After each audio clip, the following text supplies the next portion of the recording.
want your bottle next to your exhaust pipes. Okay? Steam's not going to make it. You want to try to arrange it so you keep your plumbing and wiring to a minimum.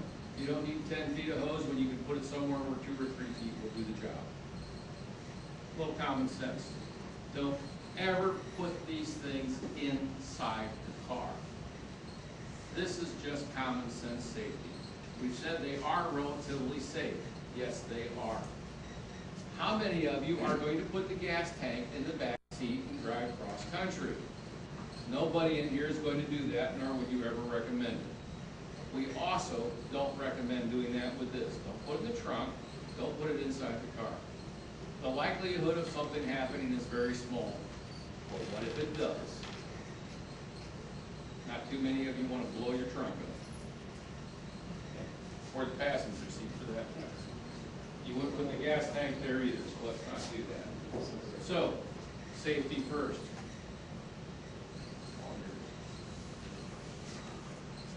I'll did a real nice CAD drawing, and you'll have one in your handout. This is a typical installation. So you can refer to this when you start designing the system, and it'll give you a general overview. Also gives you part numbers from Home Depot plumbing parts that you can pick up and put together a cell. That would be, that's 3-inch plumbing, what I've indicated on this.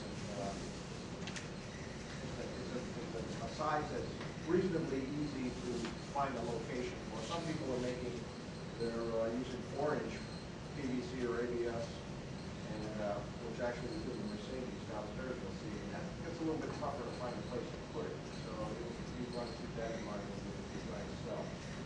And basically, that's just a basic layout showing the electrical. Obviously, always run through a relay, and a safety switch, as Ken already noted. We like to use the oil pressure sensor. You never have oil pressure without the engine running, so it's pretty good. That's really, it's pretty simple. That's about it there. And you notice on our reservoir and our cell, we've got that issue out of the bottom. Cool sinks, as it heats up, hot rises, comes back up and into the reservoir. So by heat conduction, the things will circulate and keep it full and help it keep fresh, keep it a little bit cooler. Here we're showing the relay setup. Guys, you know how the relay works. I've already explained that. Not a lot more detail. I've got to mention that. That's something that is rather important. If you're going to use a reservoir system, actually any system that when you're going to put your bubbler in there, you're going to want a check valve between the bubbler and your generator, or the bubbler and your reservoir. Same thing happens here that happens in the radiator of your car. When it heats up, you get expansion. When it shuts the car off, it cools off, it contracts. And if you don't have a check valve in the line between the bubbler and the reservoir, when it cools off, it'll suck the water right out of the reservoir into the bubbler. You'll come out, and the next day you'll look and have an empty bubbler. Your reservoir will have more fluid in it. So we put a check valve in line that allows flow only toward the bubbler. And in order so that as the fluid is contracting in the reservoir, we also put a check valve at the top of the reservoir that allows air to enter the reservoir, so you don't create a vacuum as fluid is cooling down. With those two little additions, you have no problem. Where do you get those? What check valves? How did you develop it? Where did you get the check valves? They're small plastic check valves. We get them from a company called U.S. Plastics. They're right here in Ohio. The one on top of the reservoir is very small, 1/8 inch diameter. And then, depending on what size line you use on your system, 1/4 inch, 3/8, and they check valves. They're just a little diaphragm check valves. And let's face it, some of them you can pick up at hardware store. Yeah, that U.S. Plastics also has a complete supply of all the different fittings, elbows, T's, reservoirs, so it's kind of like one-stop shopping for a lot of the plastics type stuff. Valve on an AC system? So depending on the pressure rating on it, possibly, yes. But that inject valve is an AC system. So You want to make sure that it doesn't take too much pop-off pressure. Which check valve you're using, you got a spring load, and you got to fight the spring. Because this is Prices used to use one between the engine and the Yeah. control system inside. So when You weaken the spring a little bit, you may be okay. Little bitty thing like this big. What would? Oh, well, that one, yeah, that would probably work To fine. keep the switch in the cross when you get Yeah, on the that'd front. probably work fine. Correct. I was thinking of a different valve. That one, yeah, that'd probably work fine. Yeah. Yeah, just regular Yeah, valve. these have a cracking pressure of about half PSI. And that's probably all that is, too. That's probably. Yeah, yeah, same type of thing. Ford has some of them in some of their vacuum lines and stuff too. So we can go to the plastics company, or you can go to Lowe's or the hardware store, or into a Ford or GM or Chrysler parts bin, things like that. Anybody like that idea? Anything to add before we go?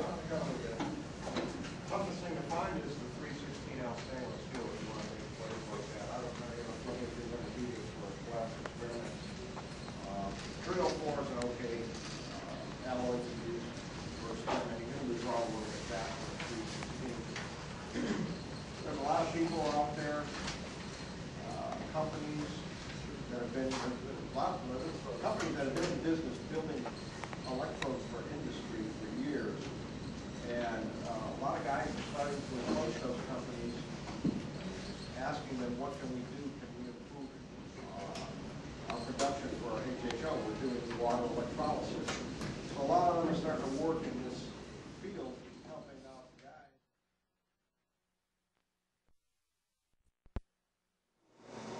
There's only about that much water in there, and this whole tube is full of foam at the moment. It's not enough. I'm going to try to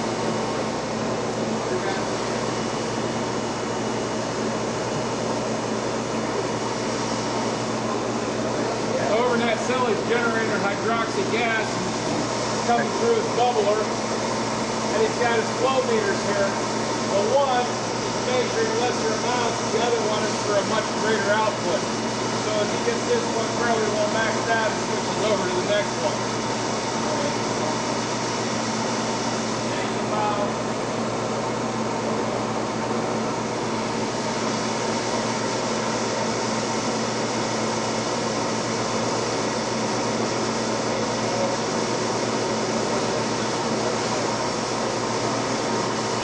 still wet stuff.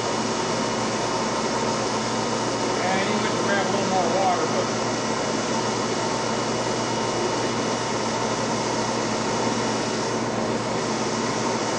need a little bit more water in the bubbler to be a little low.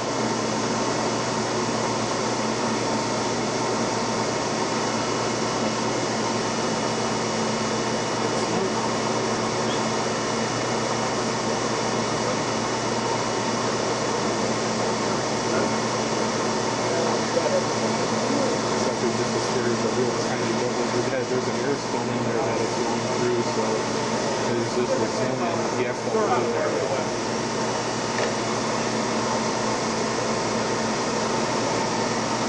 I got this cell from a fellow in California, so really narrow, but he really did his homework on this. Rather efficient cell.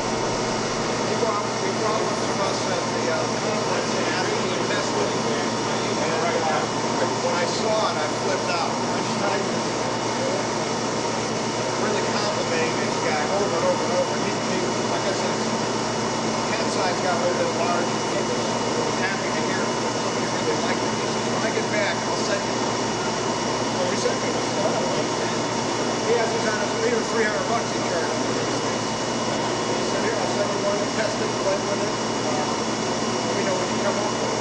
That's a real steady cell. Right now, we're putting out just about a liter of gas at 15 amps. It's a very efficient design. I didn't put it together right. He didn't send me the instructions on how I should assemble this. And it's pretty obvious how all went together, so I